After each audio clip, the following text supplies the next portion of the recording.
نبی فرماتے ہیں تمام عبادتوں میں سب سے اہم عبادت نماز ہے۔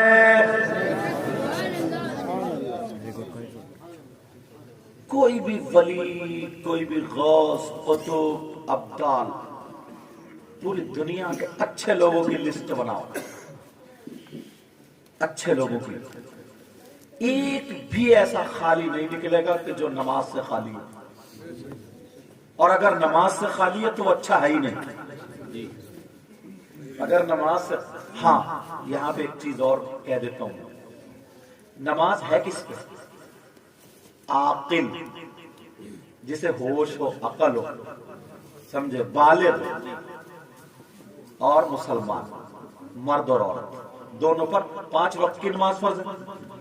اگر کوئی اللہ والا حالت جزم میں چلا گیا، اس کی کیفیت بدل گئی، اسے اپنا ہوش و حواس نہیں، تو اب اس پہ شریعت کے احکام اٹھ جاتے ہیں۔ جیسا کہ آپ نے سنا ہوگا صابر پاک 12 سال گولڑ کی لکڑی پکڑے ہوئے کھڑے، اب کوئی یہ کہہ دے 12 سال کی فجر کی نماز کہاں گئی، ظہر کہاں گئی، عصر کہاں گئی، مغرب کہاں گئی، عشاء کہاں گئی، اور جس کی نماز چھوٹے ولی پھر کیسا؟ تو پھر میں یہ بھی پوچھوں گا 12 سال کوئی نہیں کھائے گا تو مر بھی جائے گا، ان کا صبح کا ناشتہ کہاں گیا، دوپہر کا کھانا کھا گیا، شام کا کھانا کھا گیا؟ سمجھ رہے؟ تو میں نے ایک بتا دیا، عاقل بھی ہونا اس کے لیے۔ اگر کوئی یہ مثال دے کہ صاحب وہ آپ نے ایسے سے کہا لیکن وہ اللہ کے ولی تھے، وہ مجذوب تھے، انہوں نے نماز نہیں پڑھی لیکن وہ ولی تھے، لیکن مجذوب کا جو لفظ آ گیا یہ ذہن رکھنا، اس لیے میں نے صاف کر دیا۔ جیسے سیدنا شاہ حافظ جمال اللہ کے، ان کے بارے میں آتا ہے، شاہ درگاہ میں ولائی کے بارے میں آتا ہے، شکار کو گئے کھڑا کر دیا، کھڑے رہے وہی، تو اتنے دنوں کھڑے رہے تو ان کی نمازیں کہاں گئی؟ پھر نمازیں گئیں تو پھر ولی کیسے؟ تو کھڑے کیسے رہے؟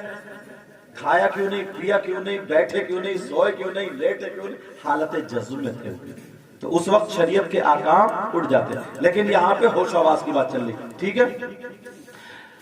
اللہ کے رسول صلی اللہ تعالی علیہ وسلم فرماتے ہیں تمام عبادتوں میں سب سے افضل اور اہم عبادت نماز ہے۔ ایک موٹی بات، بڑی بات، ہم سب لوگ جنت کے لیے کام کرتے ہیں، کہتے ہیں کہ جنتی ہونا، جنت ملے گی، جنت ملے گی، لیکن نیت یہ رہنی چاہیے اللہ اور رسول کی رضا کے لیے کام کرنا، سمجھے؟ مگر سیدنا حضرت ابو بکر صدیق رضی اللہ تعالی عنہ آقا کے پاس آئے، آقا بولے ابو بکر، جی آقا، آپ جنتی، کیا جنتی؟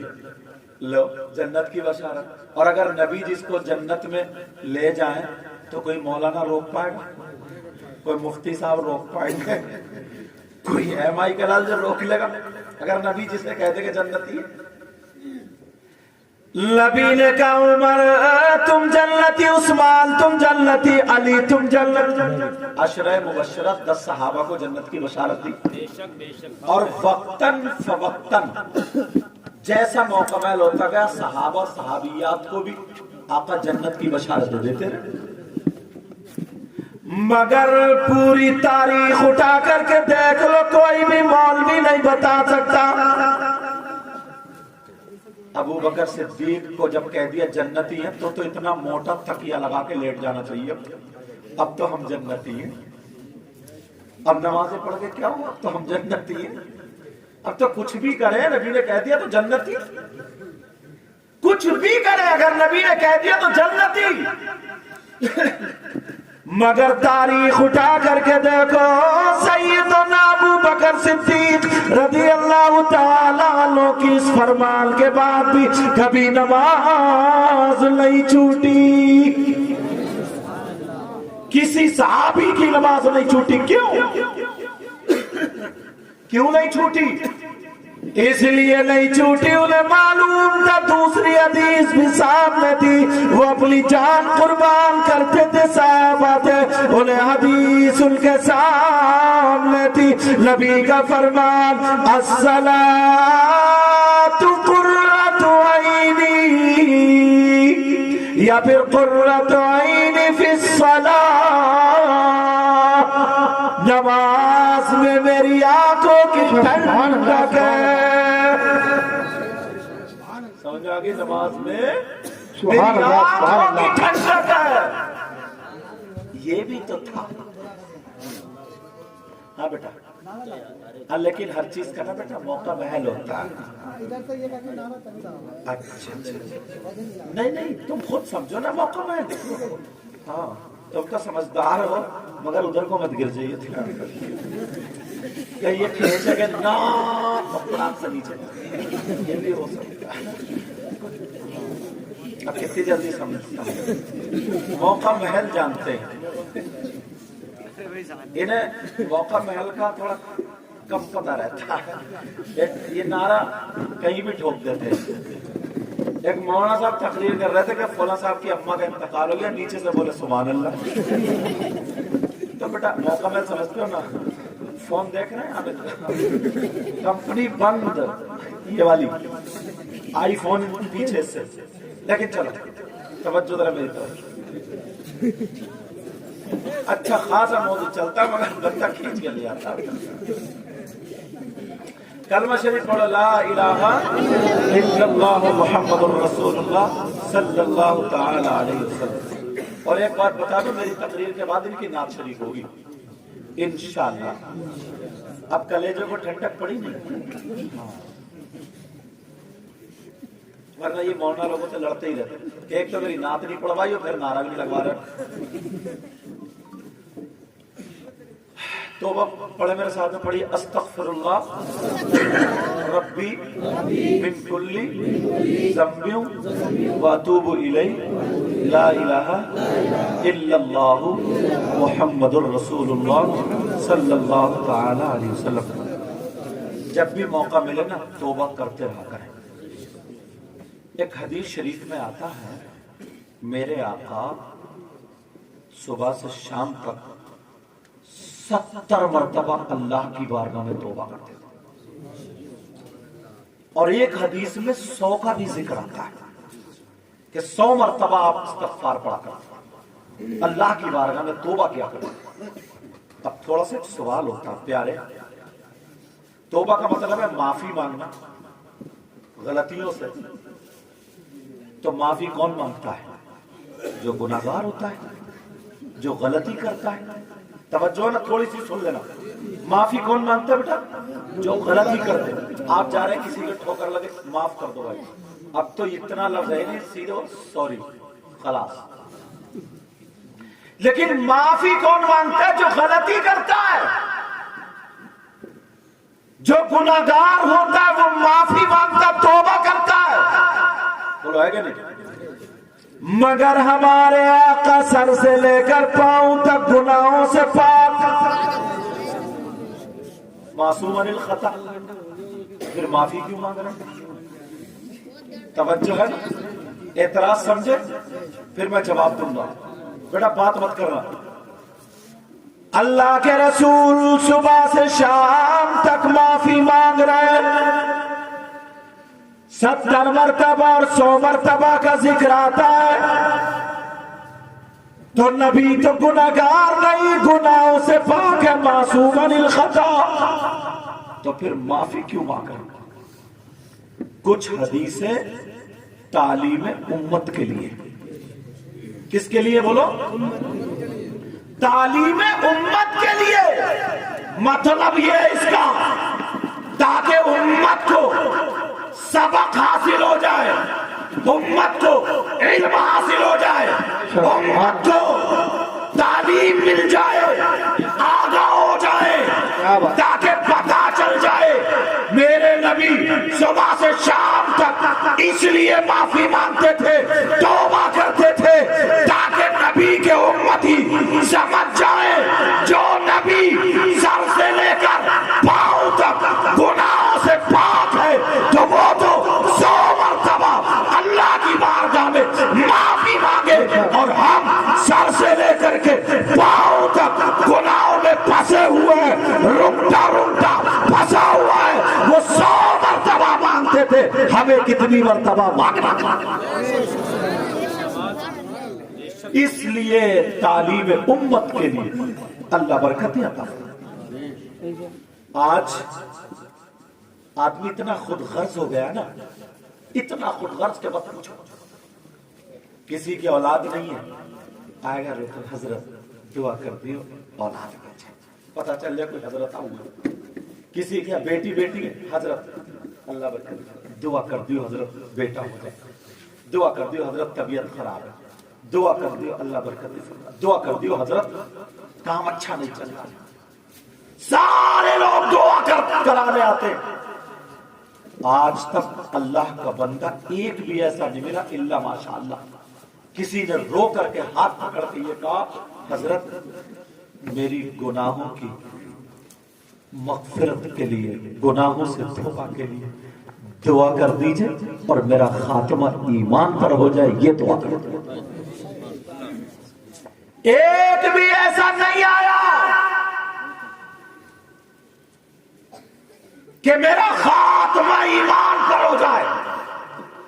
ایسا لگتا ہے نا جیسے نیکیوں سے گودام بھرے ہوئے۔ قرآن کی ایک آیت اٹھاتا ہوں تو پتہ چلے گا، توجہ رکھنا۔ کوئی پوری سمودیہ میں ایک شخص ایسا ہو جس پہ اللہ کی لعنت برس جائے، کسی شخص پہ اللہ نہ کرے ایسا ہو لعنت برسے، بتاؤ وہ کامیاب ہو سکتا ہے؟ اور 10 مرتبہ اگر لعنت پڑ جائے ایک دن میں تو کامیاب ہو سکتا ہے؟ 50 مرتبہ؟ تمہارے یہاں سمودیہ میں کوئی ایسا ہے؟ کوئی بات نہیں، میرے گلا خراب ہے کیوں، میں بھی بنگال سے آ رہا ہوں، اللہ برکت دے۔ لیکن سنو، سمودیہ میں ڈھونڈو کوئی ہے ایسا جس پہ اللہ کی لعنت برسے؟ مگر پیارو قرآن کی سن، قرآن پڑھو، آیت دیکھو، یہ حافظ قرآن ہوئے نا، اب ذرا قرآن کی آیت دیکھو۔ بسم اللہ الرحمن الرحیم،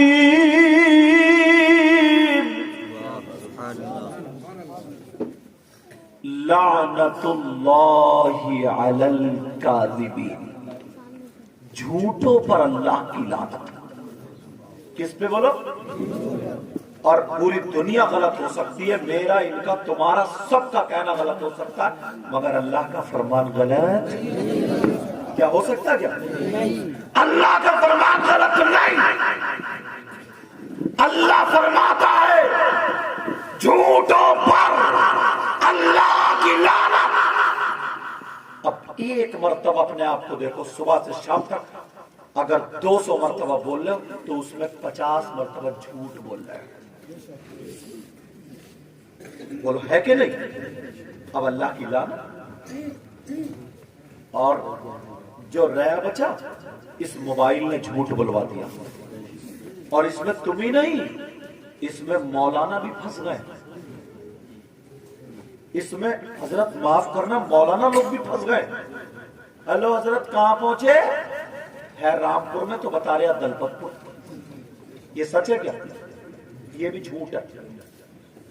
حضرت کہاں پہنچ گئے؟ حضرت ہے سوار میں، تو بتا رہے جو گاؤں ہے رسول پور وغیرہ، کھیم پور وغیرہ، جو بھی نام وہاں۔ یہ جھوٹ نہیں ہے کیا؟ آپ سے پوچھا کہاں ہو؟ دکان پہ ہو یار، مکان پہ ہو یار، جھوٹ۔ ہنسی مذاق میں جھوٹ 50 مرتبہ ہر انسان جھوٹ بول جاتا۔ کبھی اپنا حساب لیا؟ اللہ فرماتا ہے جھوٹوں پر اللہ کی لعنت۔ اب تمہیں اگر لعنت سے بچنا تو زبان پہ کنٹرول کرنا پڑے گا۔ آپ لوگ کیا سمجھتے ہیں زیادہ بولنے میں بڑ بڑ کرنے میں عافیت ہے؟ کم بولنے میں عافیت ہے، کم بولنے میں عافیت۔ جھوٹوں پر اللہ کی لعنت۔ مگر کوئی نہیں دیکھتا اس چیز کو، کوئی نہیں غور کرتا۔ قرآن کی ایک ایک آیت اٹھاتے جاؤ اور اپنے آپ کو ذرا دیکھتے جاؤ۔ ایک ایک آیت، صرف قرآن کی آیت ہے، یہاں سے لے کر کے یہاں تک پورے سارے لوگ ہیں۔ کوئی بھینس آپ لوگ کاٹ کے کھاتے ہو؟ حلال و جائز ہے؟ بھینس اگر یہاں پہ مری ہوئی پڑی ہو کوئی کھائے گا اسے؟ ارے بولو، مردہ بھینس کو کھائے گا کوئی؟ بھینس اگر مری ہوئی ہو تو کوئی نہیں کھائے گا. گائے مری ہوئی تو نہیں کھائے گا، بکرا مرا ہوا تو نہیں کھائے گا، مرغا مرا ہوا تو نہیں کھائے گا. بولو کھا سکتا ہے؟ نہیں کھا سکتا. اور اگر کسی کا سگا بھائی مرا ہوا لیٹا ہو تو اپنے سگے مرے ہوئے بھائی کا گوشت کھائے گا؟ بولو، سگے بھائی کا گوشت نہیں کھائے گا. اور اگر تمہیں کوئی کھاتا ہوا مل جائے پھر اس سے دوستی کرو گے؟ بولو، رشتہ داری کرو گے؟ پلیٹ میں ساتھ میں کھلاؤ گے؟ تمہاری سمودیوں میں کوئی ایسا ہے؟ نہیں ہے نا. اس جلسے میں بھی کم سے کم 50 ہیں.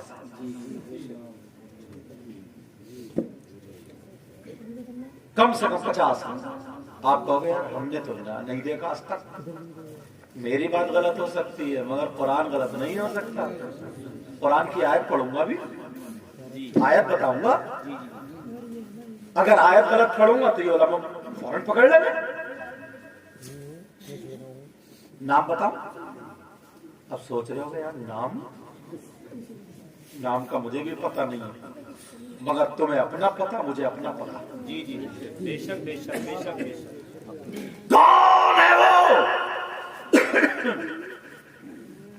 جو مرے ہوئے بھائی کا گوشت کھاتا؟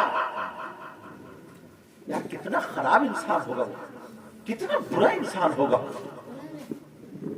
آج اگر کوئی ایسا ہو تو توبہ کرے گا.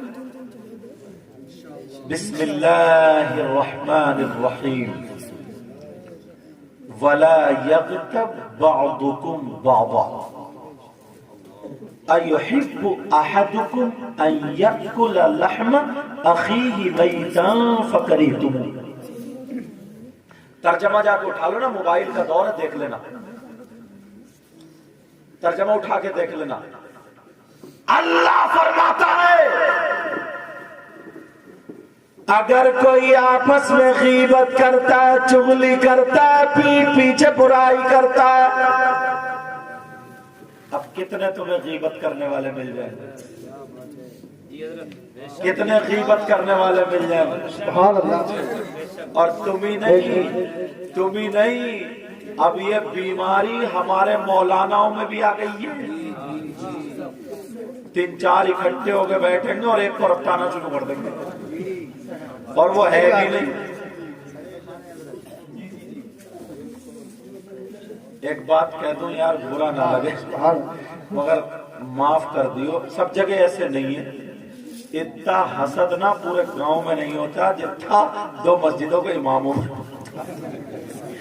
ایک امام دوسرے امام کی طرف نہیں جاتا دعوت کھانے، وہ اچھا لگا بولے بہت اچھا کام کر رہے ہو، کر رہے ہیں کام.